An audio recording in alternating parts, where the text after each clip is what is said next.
잠깐 요양병원에만 계시면 돼요. 아들 부부의 말이었습니다. 그런데 며칠 뒤 집은 팔렸고 통장도 비어 있었습니다. 며느리의 교묘한 계략에 속아 제 노후는 한순간에 무너졌고 가정은 풍비박살 났습니다. 아프지도 않은데 치매 환자 취급을 당했고 요양병원에 갇혔습니다. 하지만 그 배신은 뜻밖의 만남으로 이어졌고 지금 저는 완전히 다른 인생을 살고 있습니다. 잠깐 우리 시청자들은 어디에서 이 사연을 듣고 계신가요? 동네를 댓글로 남겨주세요. 저도 그쪽으로 인사 남겨드릴게요. 그리고 구독 버튼 눌러주시면 저에게 큰 도움이 됩니다. 구독 버튼을 누른 후에 구독했다고 댓글로 남겨주세요. 자, 이제 사연 시작합니다. 김말수는 오늘도 어김없이 새벽 6시에 눈을 떴습니다. 40년 가까이 교단에 서면서 몸에 밴 습관이죠. 수도권 아파트 24평 거실에서 혼자 맞는 아침이 벌써 3년째입니다. 남편 병수가 암으로 세상을 떠난 뒤로 이 집은 말순에게 추억이자 동시에 외로움의 공간이 되었어요. 말순은 가스레인지에 물을 올리고 보리차를 우리면서 남편이 남긴 말을 되새겼어요. 여보, 이 집은 우리가 죽고 난 뒤에 아들에게 주는 거야. 그전까지는 희도가 스스로 살아가는 법을 배워야 한다고. 남편은 아들이 너무 의존적으로 자라는 것을 늘 걱정했거든요. 말수는 보리차 한 모금을 마시며 창가에 서서 아침 햇살을 바라봤습니다. 이 아파트에서 보낸 지도 벌써 20년이 넘었어요. 희도가 중학생일 때 이사 와서 고등학교 졸업하고 대학 가고 취업하고 결혼할 때까지 모든 순간이 이 공간에 스며들어 있었죠. 거실 한 구석에는 아직도 희도가 어릴 때 쓰던 책상이 그대로 놓여 있었습니다. 말순이 매일 그 위에 앉아서 학교 숙제를 검사해주고 모르는 문제를 같이 풀어주던 곳이에요. 하지만 남편이 떠나고 나니 상황이 달라졌습니다. 아들 희도는 대기업을 그만두고 아내 이연과 함께 온라인 쇼핑몰 사업을 시작했죠. 처음에는 제법 잘 됐어요. 명절 때마다 엄마 걱정 마세요. 이제 저희가 안정됐으니까라며 밝게 웃던 희도의 모습이 기억납니다. 이연도 그때는 한복이며 과일이며 정성스레 챙겨와서 어머님 덕분에 저희가 이렇게 잘 살고 있어요라고 했었거든요. 그런데 언제부터인가 분위기가 조금씩 바뀌기 시작했어요. 먼저 눈에 띈 건 이연의 표정이었습니다. 예전처럼 다정하게 인사하지 않고 말순을 바라보는 시선이 어딘지 계산적으로 느껴졌죠. 어머님, 몸은 괜찮으세요? 요즘 부쩍 건망증이 심해지신 것 같던데라는 말을 자주 했거든요. 처음에는 며느리가 시어머니 건강을 걱정하는 것이라고 생각했어요. 하지만 시간이 지날수록 그 말 뒤에 숨은 의도가 점점 선명해졌습니다. 말수는 그럴 때마다 아직 정정해. 머리도 멀쩡하고라고 대답했지만 이연의 표정에서는 뭔가 다른 의도가 읽혔어요. 특히 집안을 둘러보는 이연의 시선이 예사롭지 않았습니다. 거실 인테리어를 유심히 살펴보거나 베란다에서 바깥 전망을 오래 바라보거나 이 동네 집값이 많이 올랐다던데요? 라는 식의 말을 슬쩍 던지곤 했거든요. 한편으로는 희도의 변화도 감지됐습니다. 예전에는 어머니와 대화할 때 눈을 똑바로 마주치며 이야기했는데 요즘은 자꾸 시선을 피하려 했어요. 그리고 뭔가 말하려다가 중단하는 일이 잦았죠. 엄마 사실하고 시작하다가 아니에요. 별거 아니에요라며 얼버무리는 모습을 몇 번이나 봤습니다. 어제 저녁 희도가 갑자기 찾아왔어요. 평소보다 훨씬 초조해 보이더군요. 현관문을 열고 들어서는 모습부터가 어딘지 어색했습니다. 인사도 대충 하고는 거실 소파에 앉아서 한참 동안 말없이 있었어요. 말순이 저녁은 먹었니? 라고 물어도 네, 먹었어요 라고만 답할 뿐이었죠. 그러다가 한참 후에야 엄마 말씀드릴 게 있어요 라며 말문을 열었는데 목소리가 떨리고 있었습니다. 말순은 아들의 표정을 자세히 살펴봤어요. 40년간 교사로 일하면서 터득한 관찰력으로 아이들이 거짓말하거나 뭔가 숨기려 할 때 나타나는 신호들을 누구보다 잘 알고 있었거든요. 희도의 모습에서도 그런 징후들이 보였습니다. 사업이 좀 어려워졌어요. 부도날 수도 있어요.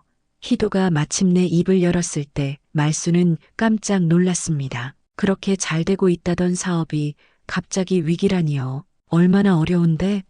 말순이 구체적으로 물었지만 희도는 명확한 대답을 피했어요. 대신 이연희가 좋은 방법을 알아왔어요라며 애매하게 넘어갔죠. 그 순간 말순의 가슴 한편에서는 불안한 예감이 스쳤습니다. 오랜 교직 생활에서 터득한 직감이었어요. 아이들이 거짓말을 할 때, 뭔가 잘못된 일을 꾸미고 있을 때 나타나는 미묘한 신호들을 말순은 누구보다 잘 알고 있었거든요. 희도에게서도 똑같은 것이 느껴졌습니다. 손을 자꾸 비비작거리거나 시선을 고정하지 못하고 여기저기 돌리거나 말끝을 흐리는 버릇들 말이에요. 하지만 말수는 아들을 믿고 싶었습니다. 설마 자기 어머니를 속일 리는 없겠지요. 그렇게 정직하게 키웠는데 그렇게 바르게 자란 아이인데 말이에요. 희도가 떠나고 나서도 말수는 거실에 혼자 앉아 오래 생각에 잠겼습니다. 남편 병수가 살아있을 때 늘 하던 말이 생각났어요. 말수나, 우리가 아이를 너무 과보호한 건 아닐까?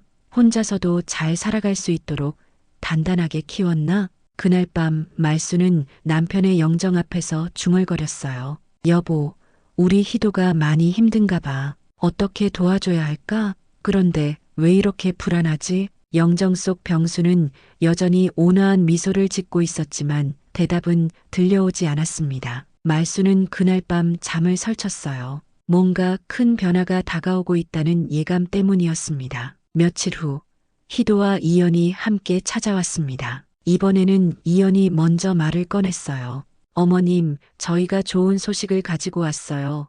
그런데 좋은 소식이라고 하는 말과 달리 두 사람의 표정은 어딘지 어색했습니다. 말수는 차를 끓이며 무슨 좋은 소식인데?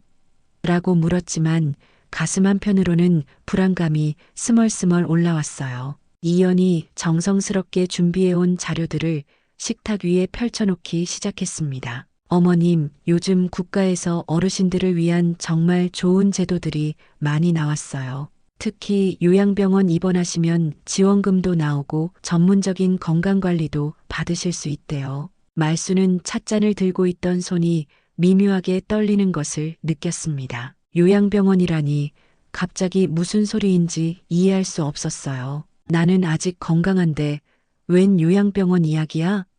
말순이 반문했지만 이연은 미리 준비해둔 듯 차근차근 설명을 이어갔습니다. 어머님, 요즘은 미리미리 준비하는 거예요. 예방 차원에서 건강 체크도 받으시고 무엇보다 혼자 계시면 위험하잖아요. 만약에 집에서 쓰러지시기라도 하면 어떡해요? 희도도 옆에서 거들었어요. 엄마, 정말 잠깐만이에요. 우리 사업만 정리되면 바로 모시고 나올게요. 그리고 이연이 말처럼 요즘은 요양병원이 예전과 달라요. 거의 호텔 수준이라고 하더라고요. 하지만 희도의 목소리에는 확신이 없었습니다. 오히려 자기 자신을 설득하려는 듯한 어조였어요. 말수는 아들과 며느리의 얼굴을 번갈아 바라봤습니다. 40년간 교단에서 갖가지 상황을 겪어보며 터득한 직감이 경고음을 울리고 있었어요. 하지만 동시에 아들이 그렇게 힘들어한다면 어머니로서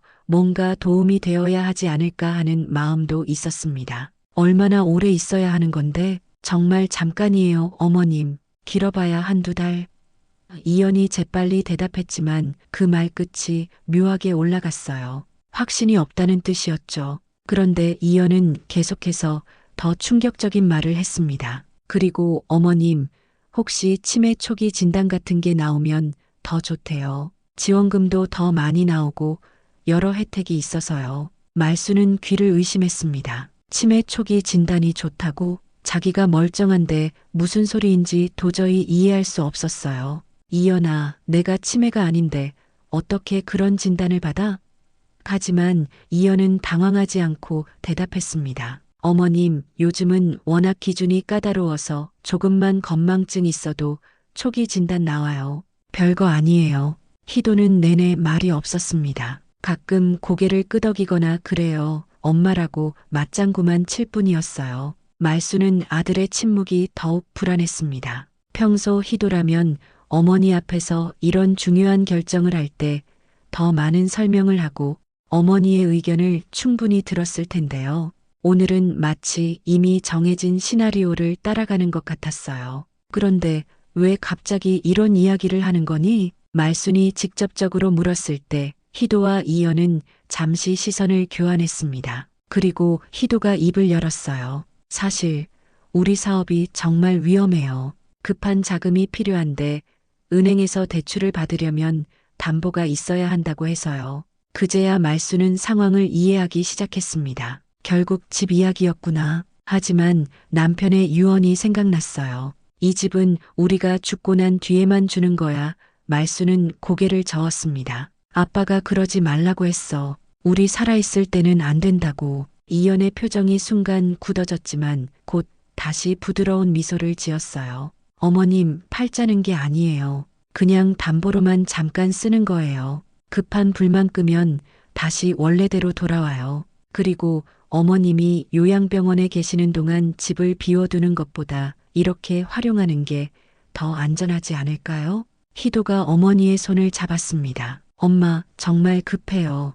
이번만 도와주시면 다신 이런 부탁 안 드릴게요. 그리고 요양병원도 정말 좋은 곳으로 알아봤어요. 시설도 깨끗하고 프로그램도 많고요. 아들의 간절한 눈빛을 보며 말순의 마음이 흔들렸습니다. 사실 말순도 혼자 지내는 것이 조금씩 버거워지고 있었어요. 특히 밤에 혼자 있을 때면 외로움이 밀려왔고 가끔은 정말 몸에 이상이 생기면 어떡하나 하는 걱정도 들었거든요. 그리고 무엇보다 아들이 그렇게 어려운 상황이라면 어머니로서 외면할 수는 없었습니다. 정말 잠깐만이야? 한두 달? 말순이 다시 확인했을 때 이연과 희도는 동시에 고개를 끄덕였어요. 네, 어머님. 정말 급한 것만 해결되면 바로 모셔올게요. 약속드려요. 그렇게 말순은 서서히 마음의 문을 열기 시작했습니다. 며칠 후 이연이 준비해온 서류들을 보며 말순은 또 한 번 망설였어요. 생각보다 서명해야 할 곳이 많았거든요. 요양병원 입원 동의서뿐만 아니라 재산관리, 위임장, 의료진 대신 가족이 의사결정을 할 수 있다는 동의서까지 있었습니다. 이건 왜 필요한 거야? 어머님, 혹시 모를 응급 상황에 대비하는 거예요. 어머님이 의식을 잃으시거나 하면 저희가 대신 결정할 수 있도록 하는 거죠. 요즘은 이런 서류들이 필수래요. 이연의 설명은 언제나 그럴듯했습니다. 하지만 말수는 여전히 찜찜한 기분을 떨쳐낼 수 없었어요. 그날 밤 말수는 남편의 영정 앞에 앉아 오래 생각했습니다. 여보, 내가 잘못 선택하는 건 아니겠지? 우리 희도가 그렇게 힘들다는데. 하지만 영정 속 병수는 여전히 말이 없었고 말수는 혼자 결정해야 했습니다. 결국 며칠 후 말수는 모든 서류에 서명했어요. 아들을 믿는 마음으로, 그리고 정말 잠깐일 거라는 희망으로 말이죠. 요양병원에 도착한 첫날 말수는 이곳이 이연이 말했던 호텔 같은 곳과는 거리가 멀다는 것을 금세 알아차렸습니다. 복도에는 소독약 냄새가 진동했고 곳곳에서 들려오는 신음소리와 의미를 알 수 없는 중얼거림이 말순의 가슴을 답답하게 만들었어요. 희도와 이연은 입원 수속을 마치고 나서 어머니, 빨리 적응하세요. 일주일에 한 번은 꼭 면회 올게요라는 말만 남기고 서둘러 떠났습니다. 말순에게 배정된 방은 4인실이었어요. 다행히 혼자 쓸 수 있는 공간이었지만 창밖으로 보이는 풍경은 삭막하기 그지없었습니다. 회색빛 아파트들이 빼곡히 들어서 있고 하늘조차 흐릿하게 보였어요. 말수는 창가에 서서 멀리 보이는 산을 바라보며 생각했습니다. 정말 한두 달만 있다가 집으로 돌아갈 수 있을까? 병원의 하루 일과는 예상보다 단조로웠습니다. 아침 6시에 기상, 6시 30분에 아침 식사, 오전에는 간단한 건강 체크와 물리치료, 오후에는 자유시간이라고 했지만 특별히 할 일도 없었어요. 저녁 식사 후에는 취침 시간까지 각자 방에서 지내라고 했죠. 말순에게는 너무나 무료한 시간들이었습니다. 다른 입원 환자들과의 만남도 쉽지 않았어요. 대부분이 치매나 뇌졸중으로 인한 인지 장애를 앓고 있어서 제대로 된 대화가 어려웠거든요. 식당에서 만난 할머니는 계속해서 우리 딸이 언제 오나, 우리 딸이 언제 오나를 반복했고, 복도에서 마주친 할아버지는 말순을 보며 선생님 집에 언제 보내주실 거예요? 라고 물어서 말순의 마음을 더욱 무겁게 만들었습니다. 이틀째 되던 날 말순은 간호사에게 물어봤어요. 다른 분들은 얼마나 오래 계시는 편인가요? 간호사는 별로 관심 없다는 듯 대답했습니다. 보통 몇 년씩 계시죠? 가족들이 모시러 오는 경우는 별로 없어요. 그 말을 듣는 순간 말순의 가슴이 철렁했습니다. 몇 년씩이라니 이영과 희도는 분명 한두 달이라고 했는데요. 그런 와중에 말순의 눈에 띈 사람이 있었습니다. 바로 이회춘 원장이었어요. 다른 직원들과 달리 환자들을 대할 때 따뜻한 미소를 잃지 않았고 말순이 복도를 걸을 때마다 안녕하세요, 김말순 선생님 하며 정중하게 인사했습니다. 특히 선생님이라고 부르는 것이 말순에게는 반가웠어요. 이곳에서는 모두가 그냥 할머니, 어르신으로 불렸거든요. 일주일쯤 지났을 때 회춘 원장이 말순의 방에 찾아왔습니다. 선생님, 잠시 이야기할 시간이 있으실까요? 말순은 의외라는 표정을 지었어요. 원장이 직접 환자 방에 찾아오는 일은 흔하지 않았거든요. 물론이죠. 앉으세요. 회춘은 말순의 차트를 들여다보더니 고개를 갸웃했습니다. 선생님, 실례지만 어떤 증상으로 입원하신 건가요? 제가 보기에는 특별한 문제가 없어 보이시는데요. 말순은 잠시 망설였습니다. 아들과 며느리가 한 말을 그대로 전해야 할까요? 하지만 회춘의 진지한 표정을 보니 솔직하게 말하고 싶어졌어요. 사실 저도 잘 모르겠어요. 아들 부부가 제가 치매 초기라고 하면서 입원시켰는데 저는 멀쩡하거든요. 말순의 대답을 들은 회춘의 표정이 조금 굳어졌습니다. 치매 초기라고 하셨다고요? 그런데 선생님과 대화해보니 전혀 그런 증상이 보이지 않는데요. 회춘은 말순과 더 오래 이야기를 나눴습니다. 말순의 기억력, 판단력, 언어 능력 모든 것이 또래에 비해 오히려 뛰어났어요. 특히 40년간 교사로 일했다는 이야기를 들었을 때 회춘의 눈빛이 달라졌습니다. 그럼 선생님, 혹시 우리 병원 인지치료 프로그램에 관심 있으시겠어요? 인지치료 프로그램이요? 말순이 되물었을 때 회춘이 설명해 주었어요. 다른 어르신들을 위한 간단한 학습 활동이에요. 책 읽어드리기, 간단한 수학 문제 풀기, 옛날 이야기 나누기 같은 것들이죠. 그런데 담당 강사가 갑자기 사정이 생겨서 휴직하게 됐어요. 말순의 눈이 반짝였습니다. 이곳에 온 이후 처음으로 뭔가 의미 있는 일을 할 수 있다는 생각이 들었거든요. 제가 할 수 있을까요? 물론이죠. 오히려 선생님 같은 분이 해주시면 다른 어르신들에게 큰 도움이 될 거예요. 그날 오후 말순은 처음으로 다른 환자들과 함께하는 시간을 가졌습니다. 비록 대부분이 인지 능력에 문제가 있는 분들이었지만 말순이 천천히 그리고 따뜻하게 말을 걸어보니 의외로 반응이 좋았어요.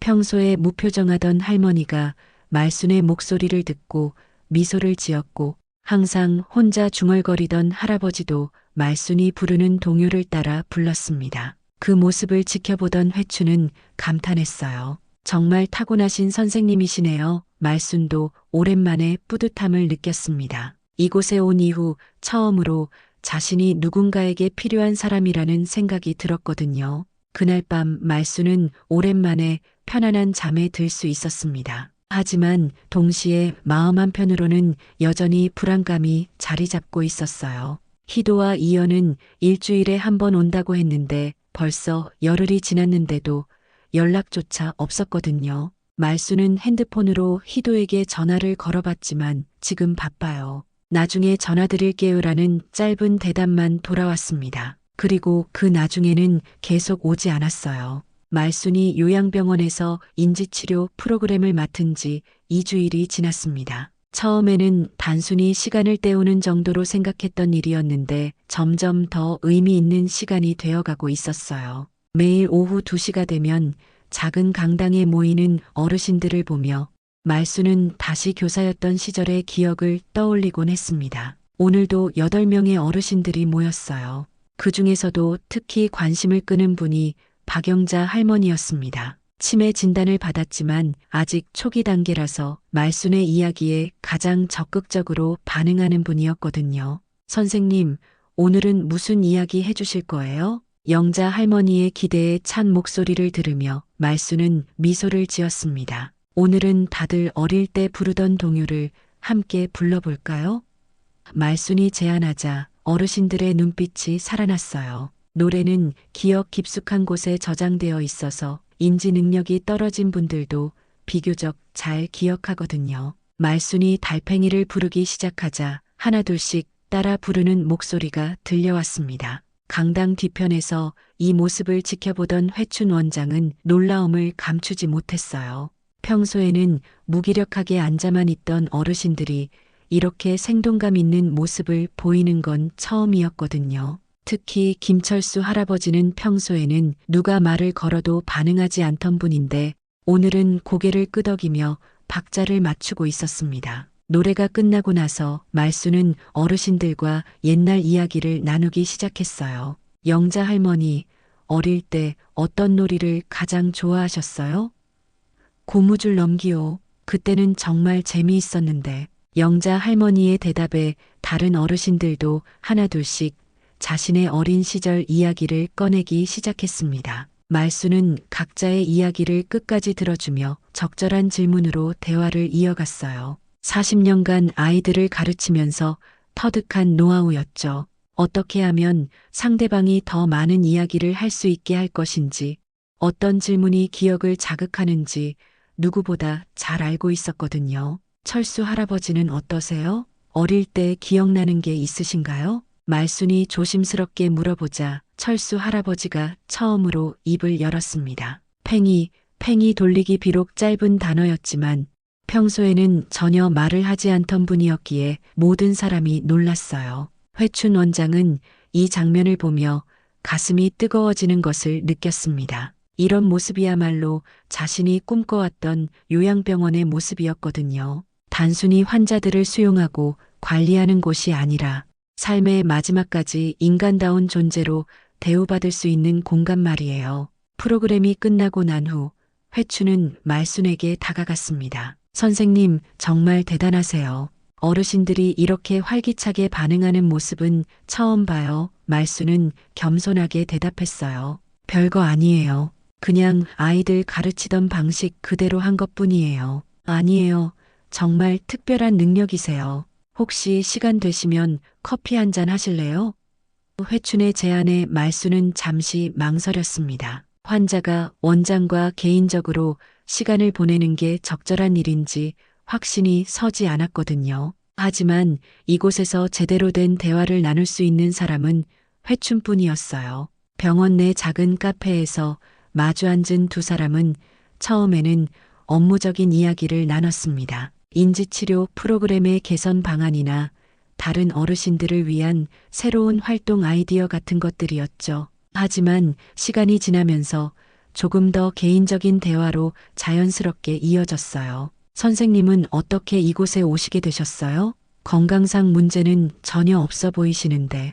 회춘의 조심스러운 질문에 말수는 잠시 침묵했습니다. 아직 가족 내부의 일을 남에게 털어놓기는 조심스러웠거든요. 아들 부부가 잠시 여기 있으라고 해서요. 사업이 힘들다고 하더라고요.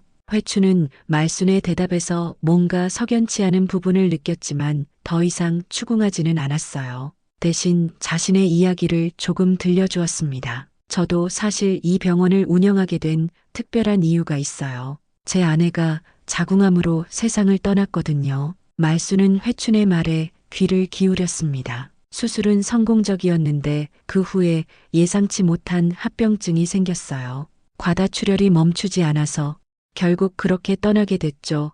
회춘의 목소리에 아직도 아픔이 묻어 있었어요. 그때 제가 느꼈던 건 병원이라는 곳이 얼마나 차가운 공간인지였어요. 그래서 이 요양병원만큼은 다르게 만들고 싶었어요. 환자들이 단순히 치료받는 대상이 아니라 존중받는 인간으로 대우받을 수 있는 곳으로요.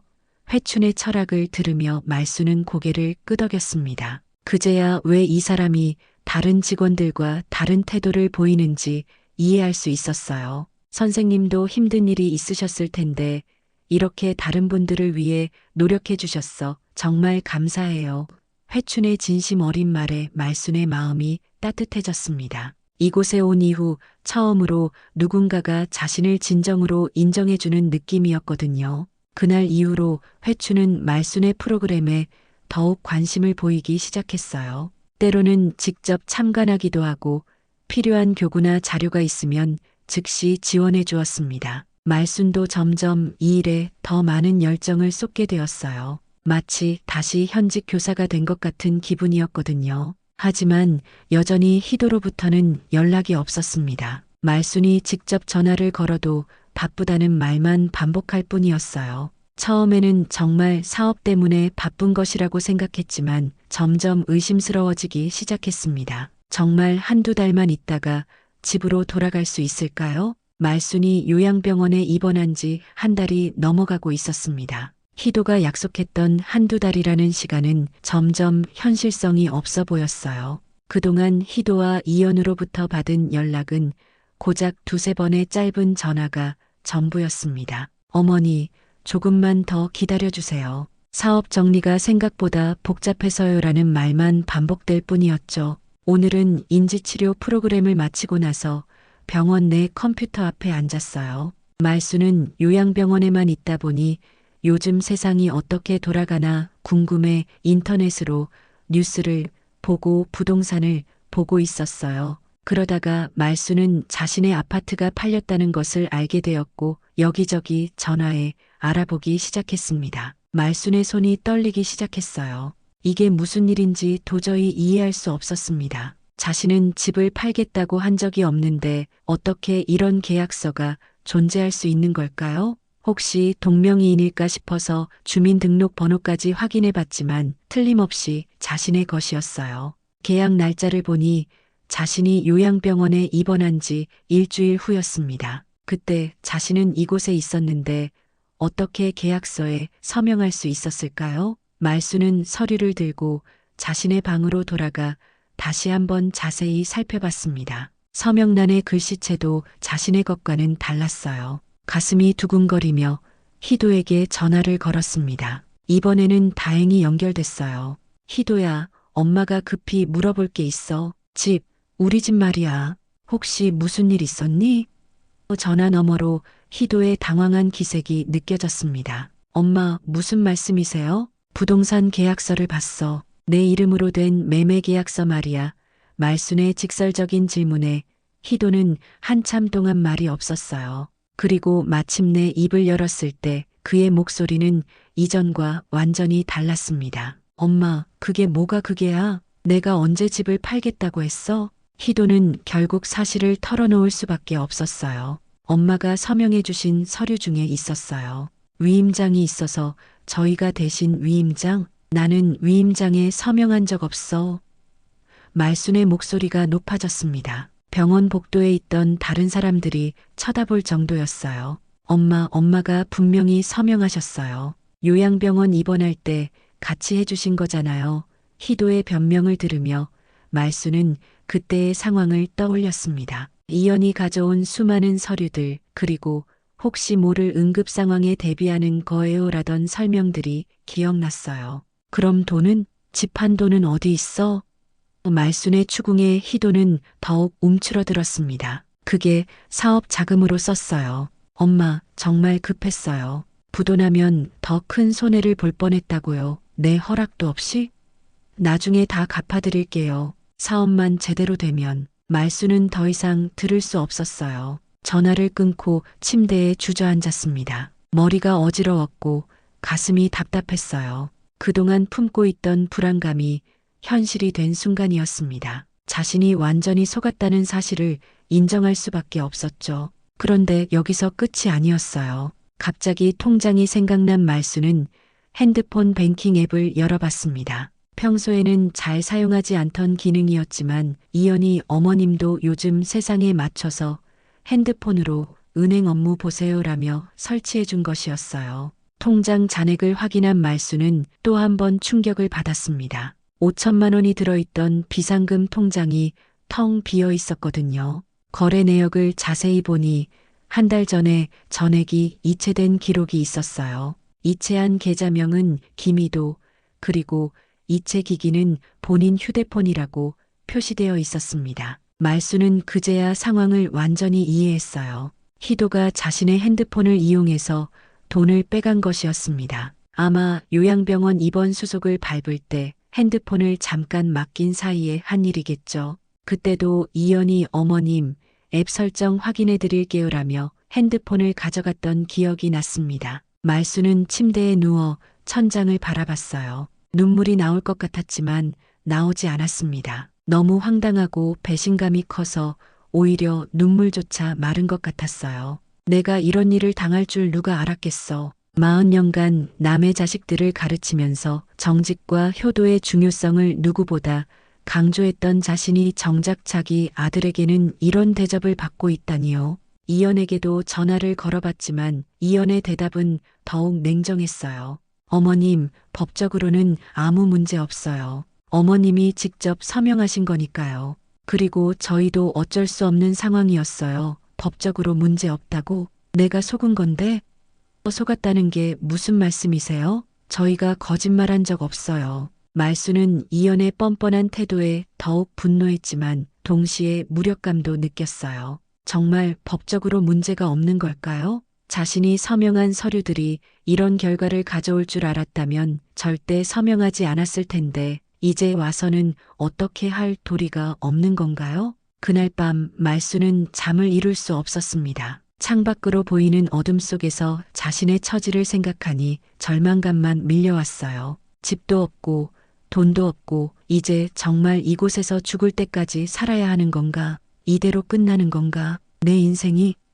말수는 이불을 뒤집어 쓰고 조용히 흐느꼈습니다. 말순이 진실을 알게 된 다음 날 평소와 다름없이 인지치료 프로그램 시간이 되었습니다. 하지만 말수는 침대에서 일어날 기력조차 없었어요. 어르신들이 기다리고 있다는 걸 알면서도 다른 사람들을 돌볼 여유가 없었습니다. 온몸이 납덩어리처럼 무겁고 마음은 깊은 구레지에 빠진 것 같았거든요. 1시간쯤 지났을까요? 말순의 방문을 노크하는 소리가 들렸습니다. 선생님, 괜찮으세요? 회춘 원장의 목소리였어요. 평소 같으면 바로 문을 열었을 텐데 오늘은 대답할 기운도 없었습니다. 회춘은 잠시 기다리다가 조심스럽게 문을 열고 들어왔어요. 선생님, 어르신들이 기다리고 계세요. 무슨 일 있으셨나요?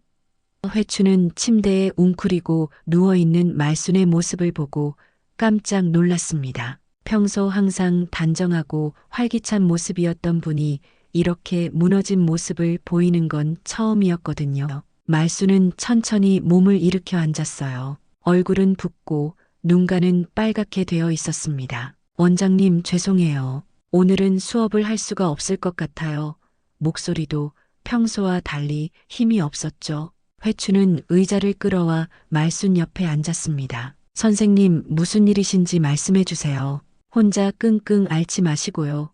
회춘의 따뜻한 말투에 말순의 마음속 둑이 무너지기 시작했어요. 그동안 혼자 견뎌왔던 모든 것들이 한꺼번에 터져나왔습니다. 원장님, 저는 정말 바보예요. 말순은 떨리는 목소리로 모든 상황을 털어놓기 시작했습니다. 아들과 며느리가 어떻게 자신을 속였는지, 집이 팔렸다는 사실을 어떻게 알게 되었는지, 통장의 돈까지 모두 빠져나간 상황까지 말하는 내내 눈물이 뺨을 타고 흘러내렸어요. 회춘은 말순의 이야기를 끝까지 들어주었습니다. 중간에 끼어들거나 성급한 판단을 내리지 않고 그저 조용히 들어주었어요. 말순이 모든 이야기를 끝내고 나서야 회춘이 입을 열었습니다. 선생님, 정말 힘드셨겠어요. 저는 정말 바보였어요. 40년간 아이들을 가르치면서 사람을 보는 눈이 있다고 생각했는데 정작 제 아들조차 제대로 보지 못했네요. 말순의 자책하는 말에 회춘이 고개를 저었어요. 아니에요, 선생님. 가족을 의심하는 게 더 이상한 일이죠.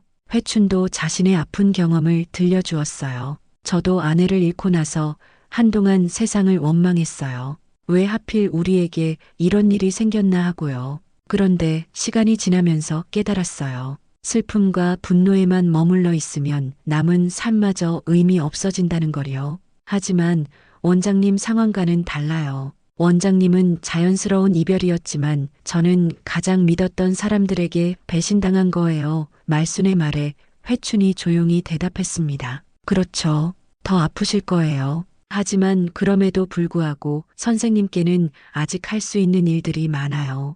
회춘은 말순의 손을 잡았어요. 선생님이 여기서 해주신 일들을 보세요. 어르신들이 얼마나 달라졌는지 아세요? 철수 할아버지는 선생님이 오시고 나서 처음으로 말을 하기 시작했어요. 영자 할머니도 우울증 약을 끊을 수 있을 정도로 좋아졌고요. 그건 그냥 제가 할 수 있는 일을 한 것뿐이에요. 바로 그거예요. 선생님은 어디에 있든 누군가에게 도움이 되는 일을 하실 수 있는 분이에요. 그게 선생님의 진짜 가치죠. 회춘의 말을 듣는 동안 말순의 마음에 작은 위안이 생겼어요. 그런데 정말 법적으로는 어떻게 할 방법이 없는 걸까요? 말순이 물어보자 회춘이 생각에 잠겼습니다. 글쎄요. 저는 법 전문가가 아니라서 확실하지 않지만 사기나 강요에 해당할 수도 있을 것 같은데요. 한번 전문가에게 상담받아 보는 게 어떨까요? 회춘은 자신이 아는 변호사를 소개해 주겠다고 했어요. 제가 병원 법무 문제로 자주 상담받는 변호사가 있어요. 좋은 분이고 이런 케이스도 많이 다뤄보셨을 거예요. 말순은 처음으로 희망적인 표정을 지었습니다. 정말 그럴 수 있을까요? 물론이죠. 그리고 선생님, 설사 법적으로 해결이 안 된다고 해도 절망하지 마세요. 선생님은 혼자가 아니에요. 회춘의 진심 어린 말에 말순의 눈에 다시 눈물이 고였어요. 하지만 이번에는 절망의 눈물이 아니라 고마움의 눈물이었습니다. 원장님, 저 같은 사람을 왜 이렇게 도와주시는 거예요? 말순의 질문에 회춘이 잠시 망설이더니 솔직하게 대답했어요. 처음에는 그냥 동정심 때문이었어요. 하지만 지금은 선생님이 제게도 소중한 사람이 되었거든요. 회춘은 계속해서 자신의 마음을 표현했어요. 아내를 잃고 나서 3년 동안 저는 그냥 하루하루를 버텨왔어요. 의미 있는 일을 한다고 생각했지만 사실 그냥 시간을 때우며 살았던 거죠. 그런데 선생님을 만나고 나서 다시 누군가를 아끼고 싶다는 마음이 생겼어요. 말순은 회춘의 고백에 놀랐지만 동시에 마음이 따뜻해졌어요. 자신도 모르는 사이에 이 사람에게 의지하고 있었다는 걸 깨달았거든요. 원장님, 선생님, 저와 함께 이 문제를 해결해 보아요. 그리고 앞으로도 함께해요. 그날 오후 말순은 회춘의 도움으로 변호사와 전화 상담을 받았습니다. 변호사는 말순의 상황을 들어보고 사기와 강요의 소지가 충분히 있다며 정식으로 상담받아 보자고 제안했어요. 처음으로 반격할 수 있는 방법이 생긴 것이었습니다. 저녁 무렵 말순은 다시 어르신들을 찾아갔어요. 오늘 수업을 못해서 미안하다고 사과하니 영자 할머니가 말했습니다. 선생님도 힘든 일 있으실 수 있어요. 우리가 기다릴게요. 그 말을 듣는 순간 말순은 다시 한번 눈물이 났어요. 이곳에서도 자신을 필요로 하는 사람들이 있다는 사실이 큰 힘이 되었거든요. 말순이 변호사를 통해 소송을 준비한 지 석 달이 지났습니다. 그 사이 말순은 요양병원에서 정식 강사로 채용되어 인지치료 프로그램의 책임자가 되었어요. 처음에는 임시방편으로 시작한 일이었지만 어느새 이곳에서 없어서는 안 될 존재가 되어 있었습니다. 어르신들의 반응도 놀라울 정도로 좋아졌고 오늘은 특별히 기쁜 소식이 있었습니다. 변호사로부터 전화가 온 것이었어요. 김말순 선생님, 좋은 소식입니다. 1심에서 완전 승소했어요. 말순은 전화를 받고 그 자리에서 주저앉을 뻔했습니다. 법원에서 아들과 며느리의 행위가 명백한 사기와 강요에 해당한다고 판결한 것이었거든요. 집은 원상회복되고 통장에서 빠져나간 돈도 이자와 함께 전액 돌려받을 수 있게 되었어요. 무엇보다 말순 자신이 정신적으로 온전하다는 것이 법적으로 확실히 인정받은 셈이었습니다. 치매 초기라는 거짓 진단으로 요양병원에 입원시킨 것도 명백한 불법이라고 판결이 나왔죠. 더욱 통쾌한 것은 이연에게 내려진 처벌이었어요. 사기 혐의로 실형을 선고받은 이연은 법정에서 완전히 무너졌습니다. 저는 그냥 남편을 도운 것뿐이에요. 라며 변명했지만 재판부는 주도적으로 계획하고 실행한 것이 명백하다며 엄중한 처벌을 내렸어요. 이연은 형이 확정되자마자 어디론가 잠적해버렸습니다. 소문에 따르면 친정에서도 받아주지 않아서 아무도 모르는 곳으로 도망갔다고 하더군요. 자신의 탐욕 때문에 모든 것을 잃고 쫓겨나는 신세가 된 것이었어요. 말수는 그 소식을 들으며 인과응보구나라고 중얼거렸습니다. 희도는 이연과 달리 집행유예를 받았어요. 하지만 그것도 충분히 큰 충격이었습니다. 사업은 완전히 망했고 이연과는 당연히 이혼하게 되었으며 빚더미에 앉게 되었거든요. 무엇보다 자신이 어머니에게 저지른 일이 얼마나 큰 범죄였는지 법정에서 뼈저리게 깨달았어요. 재판이 끝난 다음 날 희도가 요양병원에 나타났습니다. 예전의 깔끔한 모습은 온데간데 없고 완전히 초라한 몰골이었어요. 무엇보다 눈빛에서 생기가 완전히 사라져 있었습니다. 말수는 로비에서 희도를 마주했을 때 복잡한 감정에 휩싸였어요. 희도는 어머니를 보자마자 그 자리에서 무릎을 꿇었습니다. 엄마, 정말 미안해요. 제가 정말 큰 죄를 지었어요. 목소리는 완전히 떨리고 있었고 눈에는 진짜 후회의 눈물이 쏟아지고 있었어요. 주변 사람들이 모두 쳐다볼 정도로 큰 소리로 울면서 사죄했습니다. 일어나. 여기서 이러면 사람들이 다 봐. 말순이 당황해서 희도를 일으키려 했지만 희도는 쉽게 일어나지 않았어요. 엄마, 저는 정말 나쁜 놈이에요. 이연희에게 속았다고 하지만 결국 제가 결정한 거였어요. 제가 엄마를 배신한 거예요. 희도는 그동안의 일들을 모두 털어놓기 시작했습니다. 이연희는 도망갔어요. 자기만 살겠다고 저를 다 뒤집어 씌우고 도망갔어요. 그제야 제가 얼마나 바보였는지 깨달았어요.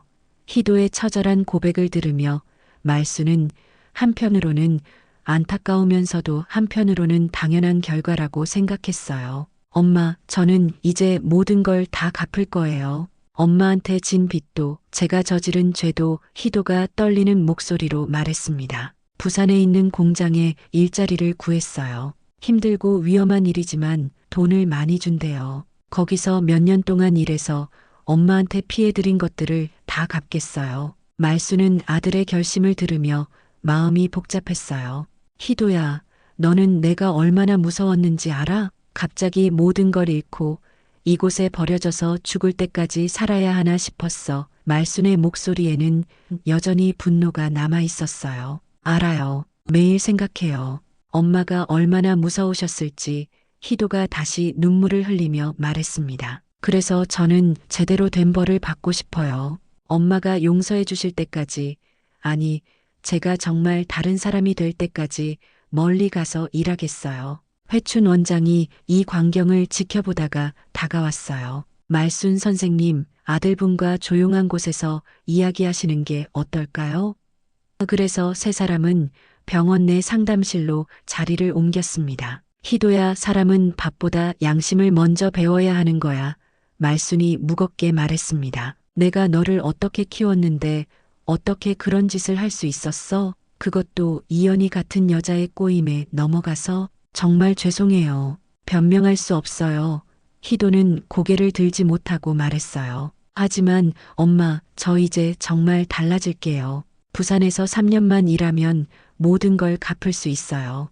그때까지 엄마를 볼 면목이 없어요. 말수는 오랫동안 침묵했습니다. 그리고 마침내 입을 열었어요. 희도야, 너는 내 아들이야. 미워도 그건 변하지 않아. 하지만 쉽게 용서할 수는 없어. 네, 알고 있어요. 그래서 떠나는 거예요. 다음 날 희도는 정말로 부산으로 떠났습니다. 떠나기 전에 마지막으로 어머니께 인사를 드렸어요. 엄마, 건강하세요. 그리고 정말 죄송해요.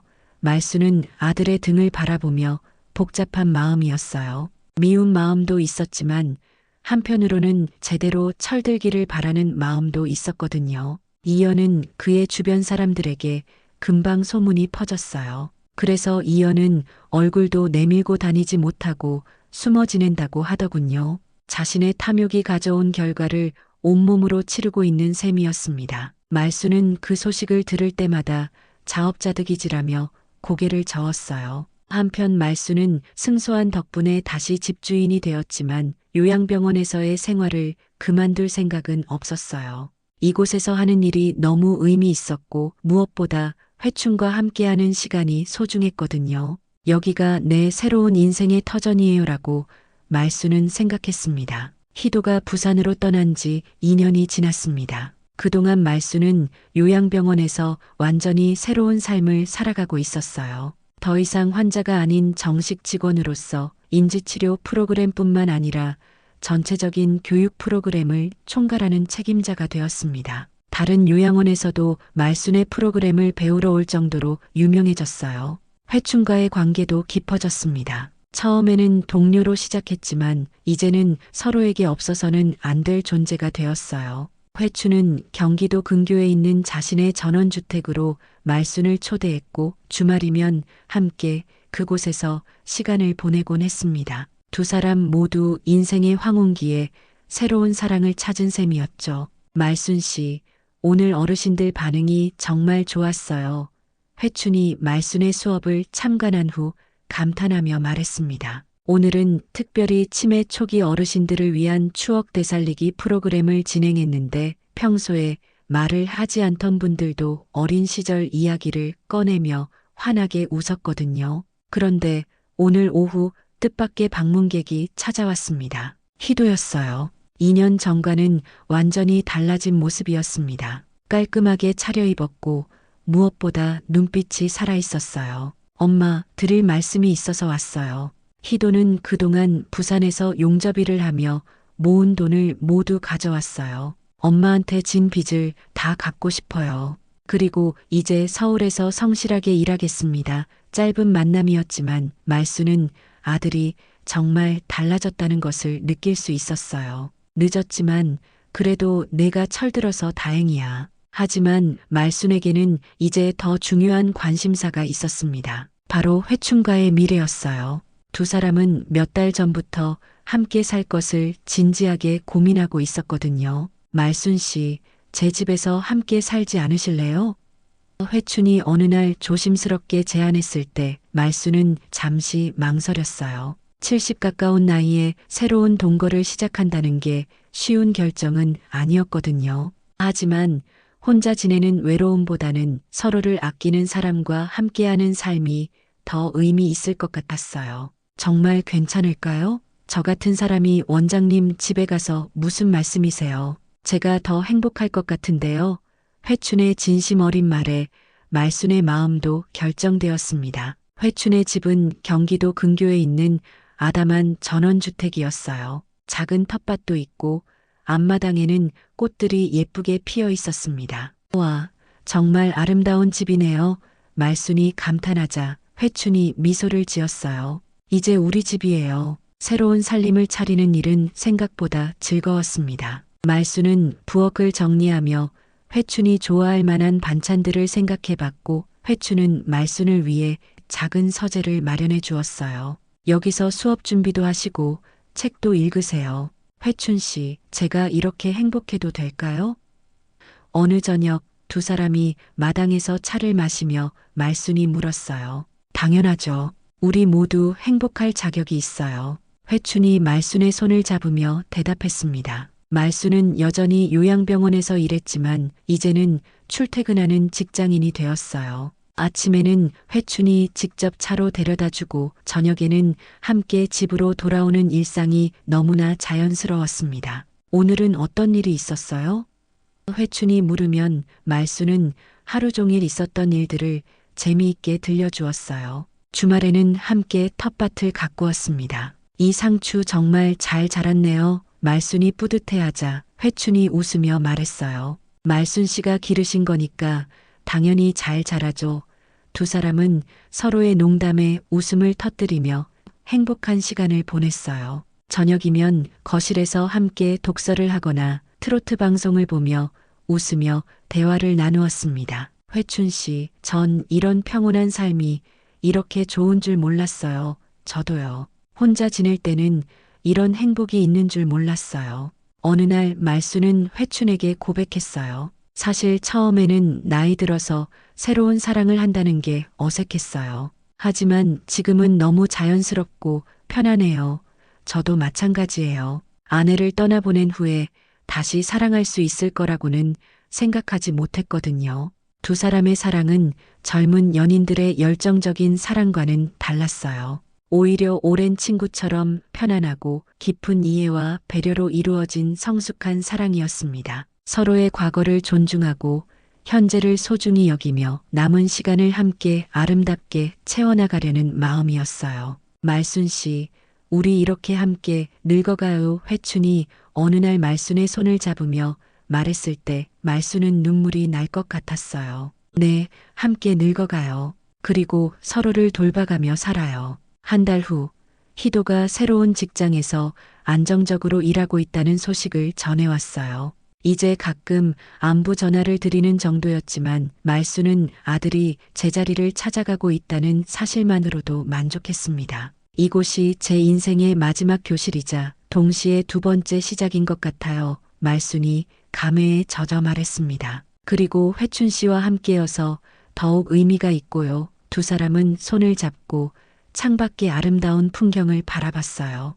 그날 저녁 말수는 일기장에 이렇게 적었습니다. 버려졌다고 끝이 아니더라고요. 삶은 그 후에도 계속되더라고요. 그리고 자식도 결국 늦었지만 잘못을 뉘우치고 밥벌이 해먹고 살더군요. 하지만 무엇보다 나는 이제 늙었지만 여전히 가르치고 사랑할 수 있는 사람입니다. 회춘 씨와 함께하는 이 새로운 시작이 내 인생의 가장 아름다운 마지막 장이 될 것 같아요. 말수는 창밖을 바라보며 미소를 지었어요.